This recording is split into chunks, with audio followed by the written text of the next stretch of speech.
Hi everyone, this is Venky from UFX mentor YouTube channel. So last time నేను అడిగినటువంటి క్వశ్చన్కి అందరూ కూడా మంచి ఆన్సర్స్ ఇచ్చారు. సో అదేవిధంగా ఈరోజు నేను ఇంకొక క్వశ్చన్ అడుగుతాను. సో గ్రీన్ మ్యాట్ని ఎందుకు యూజ్ చేస్తారు, బ్లూ మ్యాట్ని ఎందుకు యూజ్ చేస్తారు, గ్రీన్ మ్యాట్ ఎప్పుడు యూజ్ చేస్తారు, బ్లూ మ్యాట్ ఎప్పుడు యూజ్ చేస్తారు, సో గ్రీన్ మ్యాట్కి బ్లూ మ్యాట్కి ఉన్నటువంటి తేడా ఏంటి, ఓకే, క్రోమా కీయింగ్ అంటే ఏంటి, లూమా కీయింగ్ అంటే ఏంటి, ఓకే. సో ఈ క్వశ్చన్స్కి మీరు ఆన్సర్ చెప్పడానికి ట్రై చేయండి. సో మీకు మోస్ట్లీ మీరు అందరూ కూడా చెప్పగలుగుతున్నారు, ఇది కాంప్లికేటెడ్ అయితే ఏం కాదు.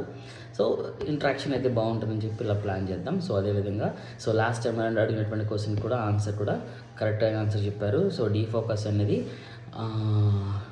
ట్రాక్ నోడ్ అనేది డీఫోకస్ని క్యాలిక్యులేట్ చేయడానికి ఉపయోగపడుతుంది.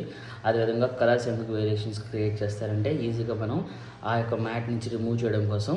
సో ఎల్లో కలర్ అని, రెడ్ కలర్ అని ఇలా కలర్స్ కూడా వాళ్ళు డివైడ్ చేయడం జరుగుతుంది. Thank you.